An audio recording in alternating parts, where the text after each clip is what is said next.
Hello नमस्कार दोस्तों। मेरा नाम है संटी और नॉलेज गैलरी के यूट्यूब चैनल पर आपका हार्दिक स्वागत है। और आज हम अपनी जो सीरीज है एमसीक्यू की, जिसमें हम 1000+ एमसीक्यू डिस्कस करेंगे जो पॉलिटी से रिलेटेड है, उसमें हम अपनी आज आगे इस सीरीज को कंटिन्यू करेंगे। ठीक है, तो ज़्यादा टाइम वेस्ट ना करते चलिए स्टार्ट करते हैं। कल पिछली वीडियो में हमने 100 क्वेश्चन की तक कंप्लीट कर लिए थे। ठीक है, तो आज हम उसके बाद नेक्स्ट देखते हैं। ठीक है, तो हमारा क्वेश्चन देखते हैं। Which country is following one party system, मतलब कि उस कंट्री का नाम बताना है जिसमें सिर्फ एक पार्टी का ही नाम चलता है। जैसे हमारे यहाँ पे तो काफ़ी सारी पार्टी है, तो ऑप्शन हो जाएगा चाइना। तो दूसरा क्वेश्चन देखते हैं। विच is the highest law of land, मतलब कि जो कानून सबसे बड़ा कानून किसका, एक तरीके से पूछा है। तो ये पूछा कि आईपीसी का कानून बड़ा है, सिविल प्रोसीजर कोड का कानून बड़ा है, क्रिमिनल प्रोसीजर कोड, या फिर इंडियन कॉन्स्टिट्यूशन। तो इसका ऑप्शन नंबर डी हो जाएगा, क्योंकि हमारे संविधान का कानून जो है सबसे ऊपर है हमारे देश के अंदर। ठीक है, नेक्स्ट देखते हैं। A law made by the judiciary is known है, मतलब कि जो भी अदालत वगैरह, मतलब अदालतें होती है जो नियम बनाती है, उस नियम को क्या बोलते हैं, तो केस लॉ। ठीक है, नेक्स्ट देखते हैं। विच of the who war the first women chief justice of high court of state in India, मतलब कि पहली वुमेन चीफ जस्टिस बतानी है हाई कोर्ट की। ठीक है, तो लैला सेठ। ठीक है, लैला सेठ। लेकिन अगर हम सुप्रीम कोर्ट की जज की बात करें, पहली वुमेन कौन थी सुप्रीम कोर्ट के, उसमें तो फातिमा बीवी। ठीक है, तो जज of the supreme court and high court can be removed by, मतलब कि जो जज हैं सुप्रीम कोर्ट या हाई कोर्ट के, उन्हें कौन रिमूव कर सकता है, तो प्रेसिडेंट ऑफ इंडिया। और नेक्स्ट देखते हैं। टू बिकम ए जज of high court one must be practising advocate of high court for at least, मतलब कि अगर किसी को हाई कोर्ट का जज बनना है तो उसे कम से कम कितने साल तक प्रैक्टिस करते रहना चाहिए एज ए एडवोकेट, तो कम से कम 10 साल तक। ठीक है, और कम से कम 5 साल तक उसे जज की पोस्ट पर होना चाहिए अगर उसे हाई कोर्ट का या सुप्रीम कोर्ट का जज बनना है। ठीक है, तो उस अगला देखते हैं। बट इज ऑर्डिनरी लॉ, इनमें से सामान्य कानून कौन सा है, तो law made and enforce by the government, मतलब कि जो कानून गवर्नमेंट बनाएगी या उसको संचालित करेगी, वो हमारा क्या हो गया, सामान्य लॉ या सामान्य कानून। अगला देखते हैं। Division of power and independent judiciary are the two important feature of, मतलब कि जो पावर का डिवीजन होना है और एक अलग से इंडिपेंडेंट जुडिशरी है, वो किस चीज़ को संकेत करते हैं, दिखते डेमोक्रेटिक फॉर्म ऑफ गवर्नमेंट। ठीक है, नेक्स्ट देखते हैं। Supreme court is the guardian for, मतलब कि सुप्रीम कोर्ट किसका गार्डियन है, एक तरीके से फंडामेंटल राइट का, क्योंकि फंडामेंटल राइट को लागू एक तरीके से ही कराता है ना। मान लो अगर कोई कहीं पर भी हमारे जो फंडामेंटल राइट है उनका हनन होता है, तो वहाँ पर सुप्रीम कोर्ट उस केस में कार्रवाई करता है। ठीक है, नेक्स्ट देखते हैं। Which one of the following chief justice of India had opportunity to act as a president, मतलब कि इनमें से ये बताना है कि जो इनमें से कौन सा चीफ जस्टिस ऐसा है जो प्रेसिडेंट बना था देश का, तो जस्टिस एम हिदायतुल्लाह, इसको ऑप्शन दिया जाएगा। नेक्स्ट देखते हैं। The chief justice of high court is appointed by, जो चीफ जस्टिस है हाई कोर्ट के उसे अपॉइंट कौन करता है, तो हमारे देश का राष्ट्रपति इसका। ठीक है, next. The state which have a common high court, मतलब कि इनमें से बताना है कि किसका एक कॉमन हाई कोर्ट है, मतलब कि दोनों राज्यों का एक ही हाई कोर्ट है, तो महाराष्ट्र और गोवा इन दोनों का एक ही हाई कोर्ट है। Who are the first women जज ऑफ द सुप्रीम कोर्ट, तो हमने पीछे क्वेश्चन पढ़ा था कि हाई कोर्ट की पहली महिला जज, जबकि यहाँ पे इसकी पूछा है सुप्रीम कोर्ट की, तो फातिमा बीवी है। ठीक है, अगला देखते हैं। द जज of the supreme court retire at the age of, जो सुप्रीम कोर्ट का जज है वो कितनी एज में रिटायर होगा, तो 65 वर्ष की, और जबकि जो हाई कोर्ट का तो 62 में। ठीक है, याद रखने से।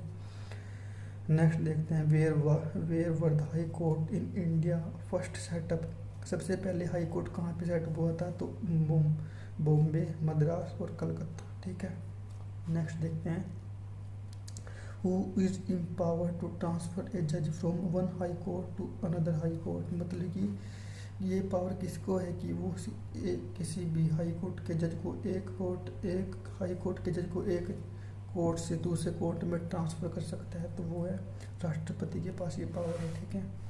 नेक्स्ट देखते हैं, to whom can a case of dispute in the election of president of India be referred. मतलब कि जैसे अगर राष्ट्रपति के इलेक्शन होता है तो उनको कौन देखता है, तो सुप्रीम कोर्ट ऑफ इंडिया, ठीक है।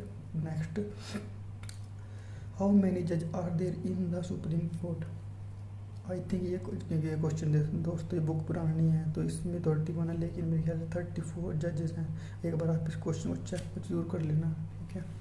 नेक्स्ट देखते हैं, डिस्ट्रिक्ट जज is under the control of. मतलब कि जो डिस्ट्रिक्ट के या जिला के जो जज होते हैं वो किसके अंडर कार्य करते हैं, एक तरीके से हाई कोर्ट के, ठीक है। Next, the Balwant Rai committee was associated with. Balwant Rai committee किससे जुड़ी हुई है, तो पंचायती राज से। Next, which is the example of direct democracy in India. मतलब कि डायरेक्ट डेमोक्रेसी का एग्जाम्पल क्या है, तो ग्राम सभा। मतलब कि जो गांव में पंचायत के इलेक्शन होते हैं वो भी एक तरीके से डेमोक्रेसी को दर्शाते हैं हमारे देश में, ठीक है। Next, which is not concern of the local government. मतलब कि जो लोकल गवर्नमेंट के अंडर नहीं आता है, तो एक तरीके से लॉ एंड ऑर्डर के जो है हमारे देश के नियम होते हैं उसे लोकल गवर्नमेंट नहीं बनाती, उसे पार्लियामेंट से बनाया जाता है, ठीक है। Next, the first state in India to implement Panchayati Raj. पहला स्टेट कौन सा था जहाँ पर पंचायती राज को स्टार्ट करा गया था, तो राजस्थान, ठीक है। Next, in the year of 1977 an official committee was appointed to examine Panchayati Raj under. जो 1977 में कमेटी बनी थी पंचायती राज को एक तरीके से उसके देखने के लिए, पंचायती राज से रिलेटेड 1970 में कौन सी कमेटी बनी थी, तो अशोक मेहता कमेटी। नेक्स्ट देखते हैं, the recall provision to remove the elected officer be from the local self government. मतलब कि रिकॉल प्रोविज़न एक उस राज्य स्टेट का नाम बताना है जहाँ पर रिकॉल प्रोविज़न है। मतलब कि इसमें क्या होता है कि हम किसी भी जो इलेक्टेड ऑफिसर है उसको ट्रांसफ़र कर सकते हैं, ठीक है। तो इसमें मध्य प्रदेश। तो नेक्स्ट देखते हैं, the Panchayati Raj system was implemented first in the pair of. जो पंचायती राज था सबसे पहले कहाँ पर इम्प्लीमेंट करा गया था, तो आंध्र प्रदेश और राजस्थान में, ठीक है। Next, the Panchayati Raj system in India was introduced under the direction of which article. यही इसमें पूछा कि जो पंचायती राज है किस आर्टिकल के अंदर बताया गया है, आर्टिकल नंबर 40 जो कि directive principle of state policy में आता है भाग नंबर 4 के अंदर, ठीक है। Next, Panchayati Raj system is based on the principle of. जो हमारा पंचायती राज है किसके ऊपर बेस्ड है, तो डिसेंट्रलाइजेशन के, ठीक है। Next, the environment protection bill was passed by the parliament of India in. ये क्वेश्चन मैंने आपको बताया था कि इसका कई जगह पे ऑप्शन में तो 1984 है और कई जगह पे 1986 है, तो इसका एग्जैक्ट ऑप्शन वैसे तो 1986 है दोस्तों, ठीक है। The women's reservation bill seek how many reservation for the women in the assembly and Lok Sabha. मतलब कि जो वुमेन रिजर्वेशन बिल था उसमें वुमेन के लिए कितनी रिजर्वेशन की बात करी गई है, तो 33%, ठीक है, लोकसभा में। नेक्स्ट, जो मंडल कमीशन रिपोर्ट है मंडल कमीशन रिपोर्ट किससे रिलेटेड है, तो ओबीसी की रिजर्वेशन से, ठीक है। Next, which presently serving state chief minister has been in office continuously for the longest period. मतलब उस सीएम का नाम बताना है जिसने सबसे लंबे समय तक काम करा है, तो Manik Sarkar. What is the minimum percentage of vote a political party must get to acquire the status of registered party. मान ली अगर कोई भी पॉलिटिकल पार्टी है वो रजिस्ट्रेशन कराना चाहती है अपना एज ए पार्टी, तो कम से कम उसको कितनी वोटें पड़नी चाहिए, तो कम से कम 6% वोट उसको पड़नी चाहिए, ठीक है। Next, what is the facial view of the state.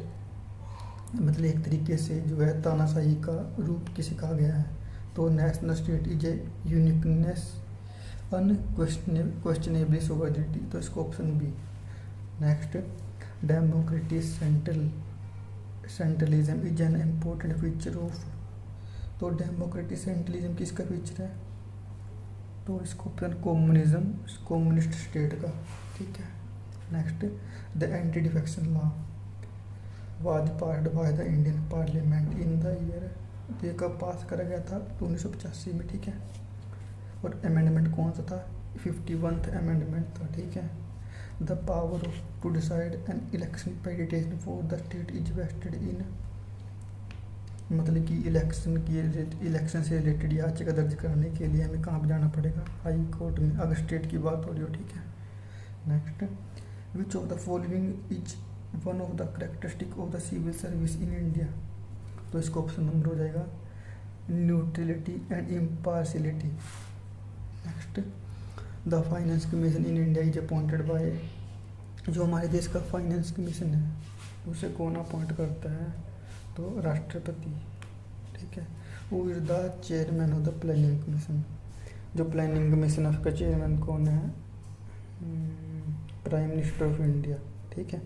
Who was the first chief election commission of India, हमारे देश के पहले चीफ इलेक्शन कमीशन कौन था, तो सुकुमार सेन, ये तो आपको पता ही होगा।